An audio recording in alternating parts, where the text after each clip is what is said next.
Okay, as is tradition, I have a new look for a new video, so always changing, always evolving.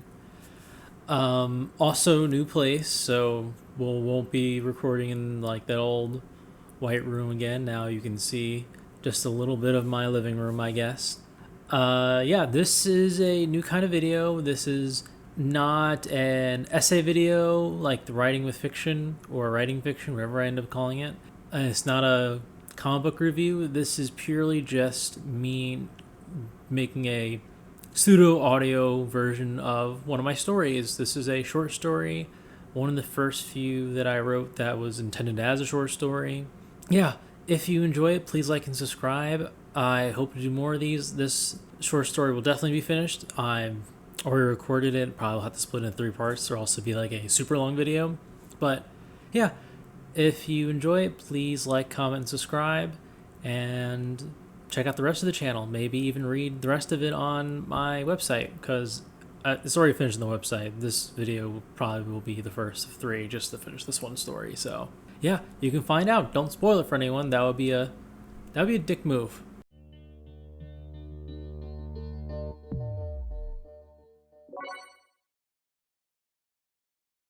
With the turn of every day, the sky changes. The people see it go by and take it for granted.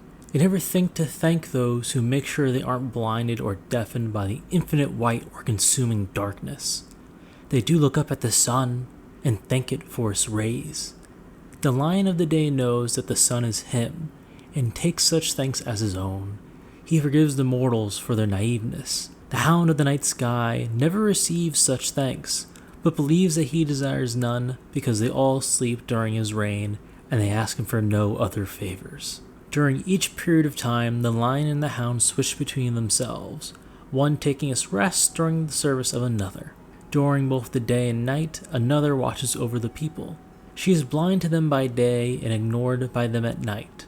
She gives them sweet dreams in their sleep, but they only think about how they can't remember them when they wake up. They grovel in rage when they cannot all dream well. Some must be privy to the nightmares. The rabbit moon. She doesn't care for it anymore. She hates it. She hates feeling sad and feeling terrible from going unappreciated. She must surround them, doing nothing but watching. She wants to go and do something else. She wants to be loved and appreciated, or maybe love and appreciate something herself. One day, while the Lion of the Day shines throughout, while he coils around the world, he misses sight of her. He misses her escape. The world does not see the moon during the day. She was always there, but they rarely see her. The lion shines her out. When she leaves and crosses to the great expanse, the edge of everything, where nothing lies in wait, she turns her back and wonders, why haven't they noticed? Why haven't they noticed that I am gone? They never saw her when the light shined so bright, but she thought that maybe, just maybe, when the thing they never thought they'd need goes missing, they'd notice. The dreams of the day have nothing to do with her, but she still thought they would miss the moon. She stands on her 2 legs with her rabbit mask on her head and wraps her arms around her shoulders. Her shoulders are so white that she blends in with the great expanse. She takes a step and she feels the pull of the world hold her back. Ugh! She groans as she fights to lift her right foot and fights to place it forward. Damn! She curses as she tries to bring it down. The world pulls and her foot falls back to place, away from the great expanse. The rabbit moon lifts her foot again and fights against the pull of the world, again cursing, damn you. She moves her foot forward, her fists looming, eager to help motion her along. She whispers, damn you, gravity. With all her might she fights. She fights and fights. She won't let the world pull her back to doing what she has always done and never been appreciated for. Her foot hovers over the white of the great expanse, and she wonders, does gravity fight to keep her safe? Will she fall into oblivion if she ventures further? Is such a thing real? And if so, will she risk it? Yes, she will. And she plants her foot.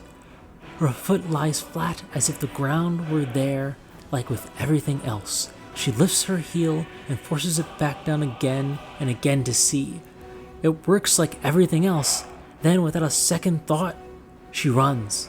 She runs, her mask safely on her head, her white hair flowing behind her, and her feet moving faster than any eclipse.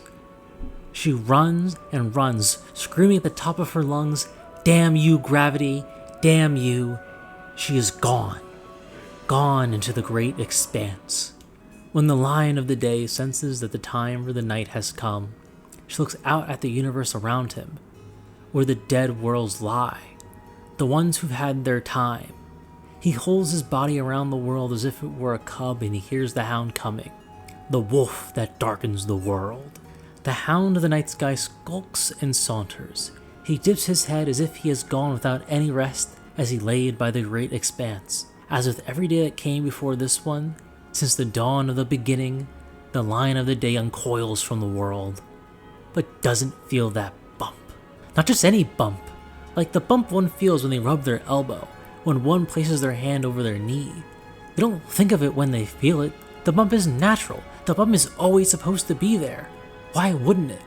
No one feels the bump to check and see if it's there. They only do it haphazardly, as if it were simply nature running its course. The rabbit moon is that bump for the Lion of the Day. He is supposed to feel it whenever he coils and uncoils around the world. Yet, he did not feel it.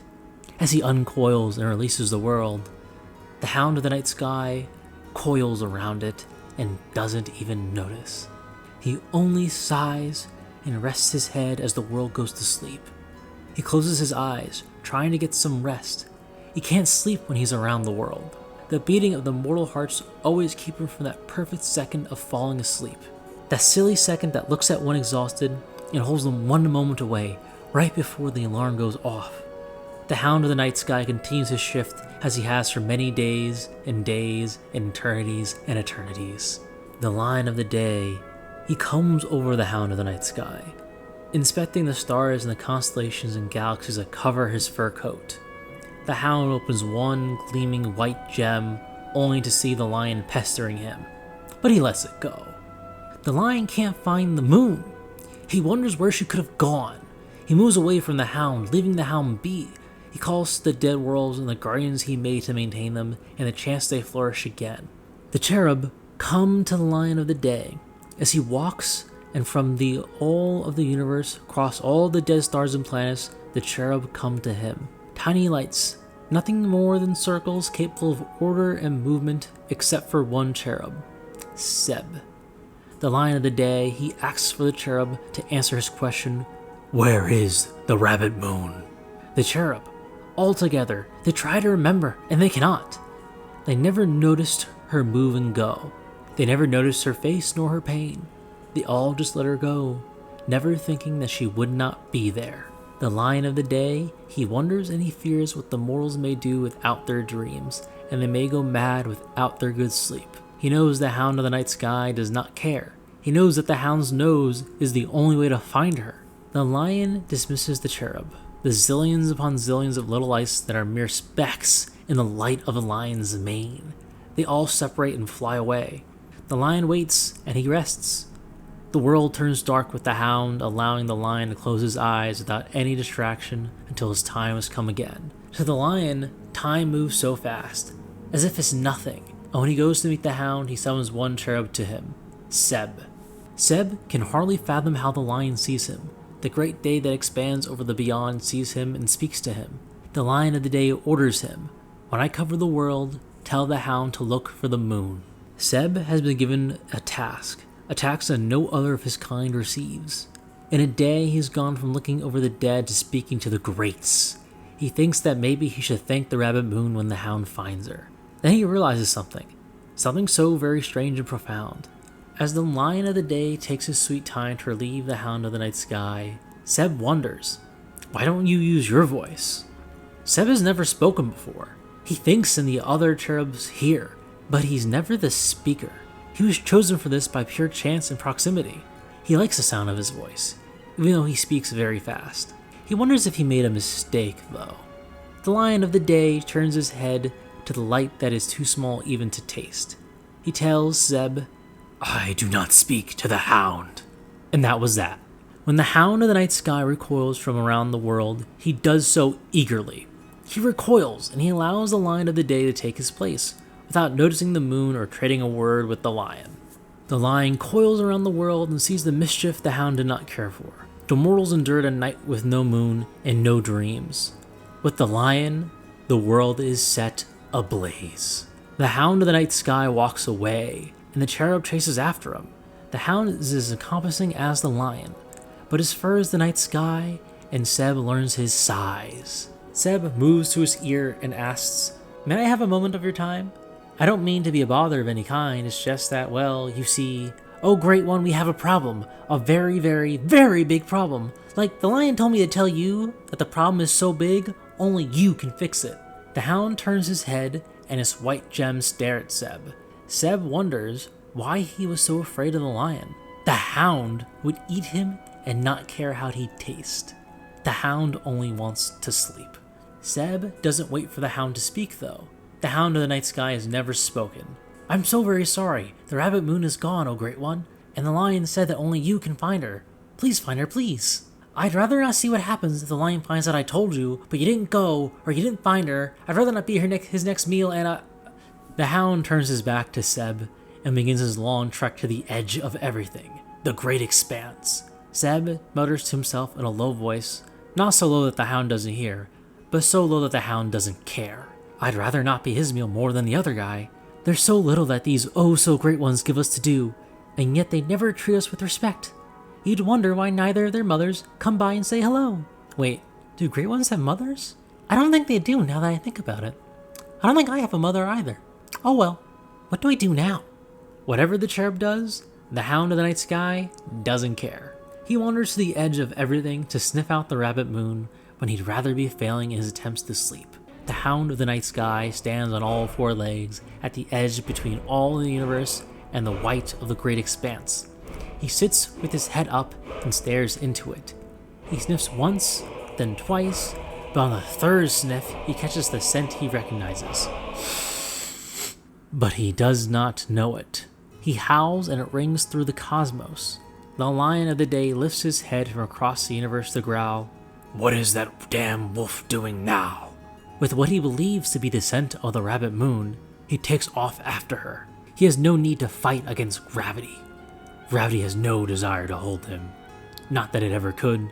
The Hound of the Night Sky does plan to come back, but does he have the time to spare?